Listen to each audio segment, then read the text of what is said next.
لیں گے کیونکہ آپ لوگوں کو یہ کہیں گے جو کہتے آتے ہیں کہ آپ آ کے ایک برسر اقتدار یہ ڈرون حملے جو ہیں کم سے کم بند کرائیں گے اور بہت ساری دیگر چیزیں جو ہے وہ امریکہ کے حوالے سے کریں گے. اب اگر کل کو امریکہ پھر بھی ڈرون حملے کرتا ہے تو آپ اپنے آرمی ایئر چیف سے بولیں گے کہ ڈرون جو ہیں ان کو شوٹ ڈاؤن کریں, یہی کہتے ہیں آپ, وہ بھی آپ کریں گے. اس کے بعد امریکہ اگر نہیں رکتا اور آگے کی طرف پھر بھی قدم بڑھاتا ہے تو آپ کس طرح ریاکٹ کریں گے ریئلسٹکلی؟ کیونکہ آپ جو ہے کہہ تو یہ چیزیں دیتے ہیں اور ووٹ بھی اس چیز پہ آپ لے لیں گے, لیکن پریکٹیکلی یہ ہوگا کس طرح؟ اصل میں یہ تو بہت ہی شکست خوردہ ذہن ہے جو یہ سوال کر سکتا ہے. امریکہ تو افغانستان میں شکست کھا چکا ہے, آپ نے دیکھا نہیں ہے اس کو شکست کھاتے؟ ڈرون حملے تو پھر بھی کر رہا ہے نا سر, ان کو کیسے روکیں گے اگر وہ نہیں رکتے؟ کیا کریں گے آپ؟ ہم اگر باری باری بولیں تو آپ کا سوال بھی آ جائے گا, میرا جواب بھی آ جائے گا, لیکن اگر سوال کے بعد بھی سوال ہی رہے گا تو جواب بیچارہ جو ہے وہ ادھورا رہ جائے گا. تو اس لیے پہلی بات تو یہی ہے کہ امریکہ کی شکست کی جب بات ہوتی ہے لوگ موضوع بدلنا چاہتے ہیں. بھائی امریکہ کو بہت بری شکست ہو چکی ہے, ہزیمت سے دو چار ہوا ہے, الٹے پیروں لوٹنا چاہتا. کس نے شکست دی ہے؟ اینٹی ٹینکس نے ٹینکوں کو شکست نہیں دی ہے, اینٹی ایئر کرافٹ نے ایئر کرافٹ کو شکست نہیں دی ہے, جذبہ جہاد نے شکست دی ہے, شوق شہادت نے شکست دی ہے, اور بڑے پیمانے پر آرگنائز لوگ, ڈسپلن لوگ جن کے سامنے کوئی مطمئن نظر اور گول تھا, انہوں نے شکست دی ہے. تو آپ کا کیا خیال ہے پاکستان نہیں ٹک سکتا امریکہ کے مقابلے میں؟ افغانستان ٹک سکتا ہے, طالبان ان کے سامنے کھڑے رہ سکتے ہیں, اس کو بھاگنے پر اور مذاکرات پر مجبور کر سکتے ہیں. اس کا جو حال افغانستان کا ہو گیا وہ بھی تو مد نظر رکھتے ہوئے یہ باتیں کریں. نہیں, حال تو جو امریکہ کا ہوا ہے وہ مد نظر رکھیں. امریکہ کی معیشت جواب دے گئی ہے, فائنینشیل کرائسس ہو گئے ہیں, مورل کرائسس کو تو وہ تسلیم نہیں کرتے کہ 20ویں صدی کا سب سے بڑا جھوٹ ہی جارج بش نے بولا تھا کہ عراق کے پاس ویپنز آف ماس ڈسٹرکشن ہے. وہ مورل کرائسس ہے, بینک بند ہو رہے ہیں. لوگ کام پہ جاتے ہوئے بم دھماکے سے نہیں ڈرتے, ان کے بچے جو ہیں وہ ایک طریقے کا تعلیمی معیار جو ہے ان کو مل جاتا ہے مفت میں, ان کی ہیلتھ کیئر سسٹم جو ہے وہ انشورنس کی وجہ سے چاہے جتنا بھی ڈیزاسٹرز ہو مل جاتی ہے لوگوں کو. ایمرجنسی کے اندر ایک غریب آدمی بھی جا سکتا ہے. وہ جتنا بھی شکست خوردہ ہو اور وہ جتنا بھی اس کا معیشت کا اور اس کے $15 ٹریلین کا ڈیفیسٹ ہو, سر ہم سے تو بہت بہتر حال ہے اور افغانستان سے تو بہت ہی زیادہ بہتر حال ہے. آپ یہ نہیں کہہ سکتے کہ وہ اتنا ان سے ہم اتنی ڈٹائی کے ساتھ ان کے سامنے کھڑے ہوں گے کہ وہ اور بھی غریب ہو جائیں گے. کہ سر اس وقت تک حیدر وحید کا بھی یہی اشارہ تھا, ہمارا کافی برا حال ہو جائے گا اور شاید اس کی ہمیں ضرورت نہیں ہے. بس جی امریکہ کے لیے اپنے علاوہ بھی کوئی اچھا سا ایڈوکیٹ لے آئیں, وہ امریکہ کا کیس پیش کرے, میں اس کا جواب دیتا ہوں تمام چیزوں کا. آپ کے پاس وقت ہونا چاہیے اور آپ اکیلے نہیں, 1-2 وکیل اور امریکہ کے لے آئیں تاکہ وہ ان کی معیشت کے نہیں دیکھیں وکالت کی بات نہیں ہے سر, صرف یہ بتا دیں how are you going to tackle America. جو آپ باتیں کہتے ہیں یہ ایگزیکیوٹ کس طرح ہوں گی؟ آپ ڈرون ہم گرائیں گے وہ پھر بھیجیں گے, یہ بات آگے تک لے کے جائیں کہ کس طرح یہ امریکہ کو سنبھالیں گے آپ. یہ کوئی نہیں کہہ رہا نہ سنبھالیں, ہم کہتے ہیں سنبھالیں, لیکن یہ ہوگا کس طرح؟ دیکھیں نا, سوال زیادہ وقت لیتا ہے, جواب تو بیچارہ کم ہی وقت کے اندر ٹھٹر جاتا ہے, سکڑ جاتا ہے, کونے کے اندر دب جاتا ہے. اس کو بھی ذرا ریئلائز کریں کہ امریکہ اتنا مضبوط ہے کہ اس کے حوالے سے سوال ہی بڑا مضبوط ہے, اور جواب دینے والا جو بیچارہ انتظار کرتا ہے کہ کیسے جواب دے. دیکھیے امریکہ کا زوال شروع ہو چکا ہے. 100 سے زیادہ سینکڑوں شہروں کے اندر تو امریکہ اور اس کے نظام کے خلاف, سرمایہ دارانہ نظام کے خلاف انہی کے لوگ نعرے لگا رہے ہیں. اسپیسیفک کوسچن کا جنرل جواب دے رہے ہیں. بھئی آپ اصل میں آدھا منٹ سے زیادہ بولنے نہیں دیتے نا. میں تو آپ کے سوال میں انٹرپٹ نہیں کرتا, لیکن آپ میرے جواب میں ہر تھوڑے بار انٹرپٹ کرتے ہیں. جواب دیکھیں نا, جواب وہ ہوگا جو میں دوں گا, سوال وہ ہوگا جو آپ کریں گے. یہ ممکن نہیں ہے کہ آپ جواب دیں اور چاہیں کہ میں بھی اس کے اوپر سوال کروں, تو یہ نہ ہو سکا ہے نہ آئندہ ہو سکے گا.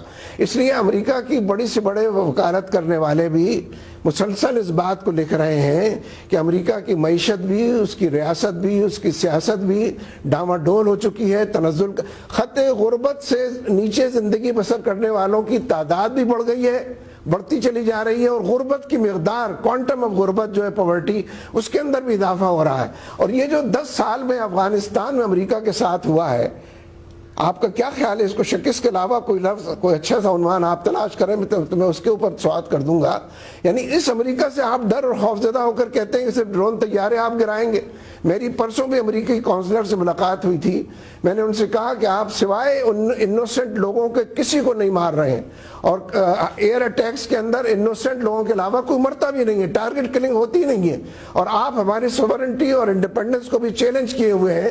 ہمارے حکمرانوں نے آپ کو اگر موقع دیا ہے تو کھل کر کر بتائیں ہمیں. اس لیے ہم یہ سمجھتے ہیں کہ جتنے بڑے پیمانے پر امریکہ کو شکست سے عراق میں، افغانستان میں، فلسطین میں، کشمیر میں دو چار ہونا پڑا ہے، انشاءاللہ ہماری حکومت آئے گی اور باکردار لوگوں کی حکومت آئے گی اور شریعت پر یقین رکھنے والوں کی اور جذبہ جہاد والوں کی حکومت آئے گی تو امریکہ یہ کام از خود ہی چھوڑ دے گا. وہ تو عرصے دراز گزر جائے گا اس کام کی طرف آئے گا. منور حسن صاحب معذرت ہم آپ کی بات کاٹ رہے ہیں، ٹائم کیونکہ کم ہے. سر ٹھیک ہے، اس بات پہ خوش ہونا چاہیے کہ امریکہ کا زوال آ رہا ہے، لیکن پھر یہ بھی سمجھنا چاہیے کہ اس کی جگہ پھر چین لے گا، انڈیا لے گا. یہ مملکت خدا داد پاکستان فی الحال اس قابل نہیں. اب آپ کا جہاد اگر اس طرف جا سکے تو پھر سو بسم اللہ. لیکن سر سوال یہ کہ آپ کی پارٹی، ہم جب شو کرتے ہیں تو ہمیں کہا جاتا ہے کہ انگریزی مت بولنا کیونکہ کمیونیکیشن کی جو مین زبان ہے وہ اردو ہے. سر میرا سوال آپ سے اس لیے میں پڑھاتا ہوں، میرے پاس ہمارے جو ڈیموگرافک ہے وہ آبویسلی ینگر لوگ ہیں، 25 سال سے کم عمر کے لوگ ہیں. سر ان سب سے میں نے پوچھا ہے، میں پالیٹکس کے حوالے سے میں نے پوچھا ہے ان سے کہ جماعت اسلامی کی ان کی رائے کیا ہے. سر تو سب سے بڑی تنقید ایک تو یہ ہوتی ہے کہ آپ جو اردو استعمال کرتے ہیں وہ نہ انگریزی بولنے والے کو سمجھ آتی ہے اور نہ اردو کے عام جو عام علم رکھتے ہیں اردو کا ان کو سمجھ آتی ہے. اور آپ لوگ جو ہیں وہ آپ کی سارا ٹاپ کیڈر جو ہے وہ بڑے ہیں، مطلب آپ کی 55 پلس اور 45 پلس. آپ کا ڈسکنیکٹ ہے یوتھ سے. میں یہ نہیں کہہ رہا کہ میں ان سے اگری کرتا ہوں، لیکن آپ سمجھتے ہیں کہ آپ کا اب ایک نیو بلڈ آپ انٹرٹین کریں اور آپ کا جو ایک ڈسکنیکٹ ہے یوتھ سے اس کو ختم کریں، بالخصوص خواتین جو یوتھ ہیں. دیکھیے یہ ابھی پنجاب یونیورسٹی میں اسلامی جمعیت طلبہ نے اپنا کانوکیشن کیا تھا. جو لوگ جن لوگوں نے وہاں 3 دن اسٹے کیا تھا وہ 80,000 تھے، گنے ہوئے لوگ تھے، لوگ چونکہ روز کھانا کھاتے تھے.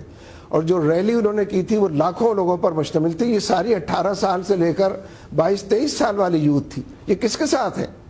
جب آپ غنڈہ گردی اور اس کی بات کرتے ہیں تو ان کا نام لے دیتے ہیں، لیکن جب یوتھ کا نام لیتے ہیں تو ان کا نام کیوں نہیں لیتے؟ یہ کس کے ساتھ ہے؟ 100% ہمارے ساتھ ہے.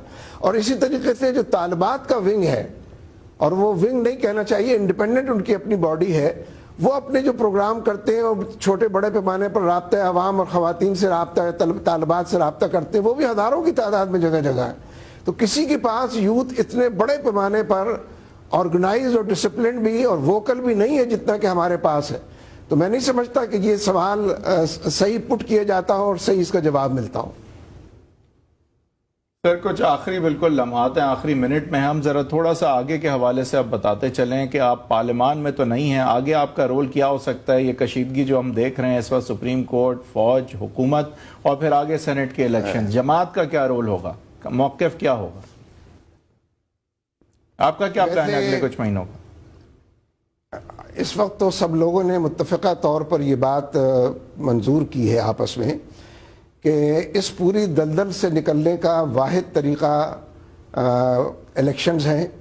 اور جو مینڈیٹ پیپلز پارٹی جس کے بات کرتی ہے 4 سال کم و بیش لوگوں نے دیکھ لی ہے، وہ ڈیلیور نہیں کر سکی، مسائل حل نہیں کر سکی، اگلے 1 سال میں بھی اس سے زیادہ وہ کچھ نہیں کر سکے گی. لہذا آئینی قانونی طور پر وہ اگر خود اسمبلیاں ڈیزالو کریں اور الیکشن کی تاریخ کا اعلان کریں، لیکن اس کے ساتھ ناگزیر ہے کہ الیکشن کمیشن کو بھی ریکانسٹیٹیوٹ کیا جائے اور وہ با اختیار ہو، یا یہی الیکشن ہو لیکن با اختیار ہو اور خود مختار ہو. اور جو ووٹر لسٹیں ہیں ان کو بھی اپڈیٹ کیا جائے اور اسی کے ساتھ ساتھ ان تمام چیزوں کو فریم ورک کے اندر لایا جائے جو اس سے متعلق ہیں. تو میں سمجھتا ہوں یہ مطالبہ جائز ہے، جینوین ہے. سپریم کورٹ کے فیصلوں پر عمل درآمد ہونا چاہیے. جو حکومت منور حسن صاحب اگر یہ نہیں مانتے آپ کی تجویز تو پھر کیا پلان بی کیا ہے؟ ویسے میرا خیال تو نہیں ہے کہ اس پر اظہار خیال اس وقت ہونا چاہیے، لیکن آپ نے پوچھ لیا ہے تو میں سمجھتا ہوں کہ آئینی اور قانونی دائرے کے اندر رہتے ہوئے جو ایجیٹیشن کی سیاست ہے، میں سول نافرمانی نہیں کہتا، میں ایجیٹیشن کی سیاست، کیونکہ یہ خالصاً جمہوری رویہ ہے. جو ایجیٹیشن کی اور دباؤ کی اور پریشر بلڈ اپ کرنے کی سیاست ہے اس کو بروکار آنا چاہیے. اور ڈسپلنڈ لوگ لاکھوں کی تعداد میں بکھرے ہوئے لوگ سڑکوں کے اوپر جب لائے جائیں گے تو حکومت کو بھی آئینہ دیکھنے میں اور اپنے بارے میں جاننے میں سہولت پیدا ہو. بہت بہت شکریہ منور حسن صاحب، امیر جماعت اسلامی، آپ نے ہمیں جوائن کیا. اب جماعت کی آگے کی جو سطح ہے اور جو پچھلا جماعت کا رول رہا ہے اس حوالے سے آپ نے بات کی، آپ نے اندر جو آپ کی آرگنائزیشنل ایشوز ہیں اس کے حوالے سے بھی ہمیں واقف کیا، اور پھر آگے جماعت کا کیا رول ہوگا اور یہ جو تناؤ ہے اس وقت سپریم کورٹ، حکومت وقت اور فوج کا، اس کے حوالے سے آپ نے اپنا تجزیہ دیا. آپ ناظرین بھی اپنا تجزیہ دے سکتے ہیں کہ منور حسن صاحب کے تجزیے سے آپ مطمئن ہیں یا نہیں. ہمارے فیس بک پیج پہ جا کے اپنے اوپینین کا اظہار کر سکتے ہیں. اگر آپ نے یہ شو یا کل کا شو جو ہم نے محمد مالک صاحب کے ساتھ کیا وہ اگر مس کر دیا ہو تو وہ بھی آپ دیکھ سکتے ہیں. انشاءاللہ اگلے ہفتے کی رات 10:02 پہ پھر ملیں گے.